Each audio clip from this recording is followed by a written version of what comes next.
former football player. You know, played at Howard University, played in the NFL.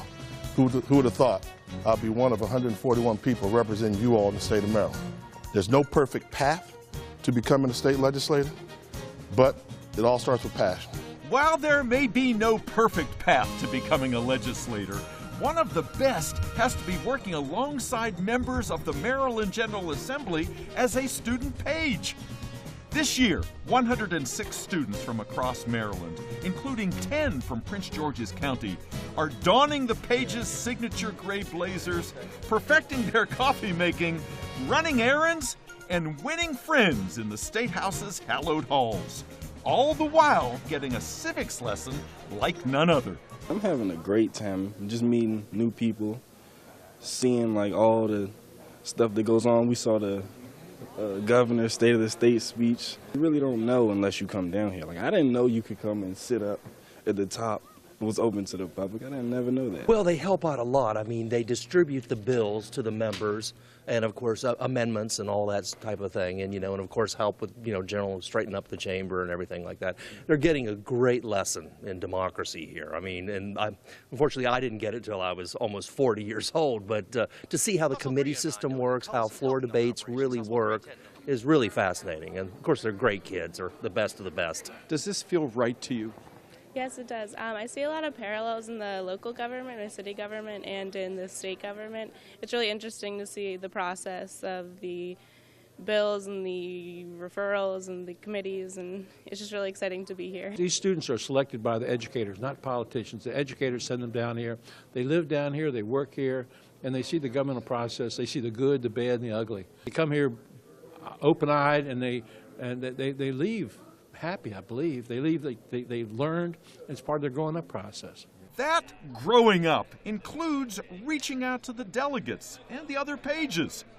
For as Delegate Jay Walker and Student Page Coordinator Jane Hutteberg tell the pages, politics, like life, is all about who you know. I like to challenge every page when I see them and I meet them on the side. Wherever you're from, make sure you meet your delegates. Make sure you meet your delegates. Have all y'all met your delegates? All of them? Andrew, you're going to open red dot desk that side of the room, and then you're going to put that in.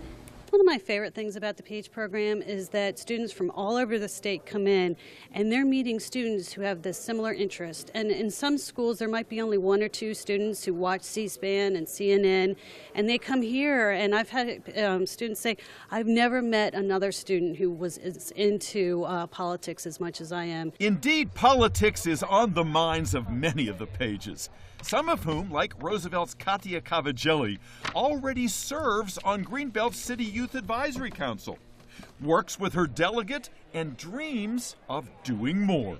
What's been the best part so far?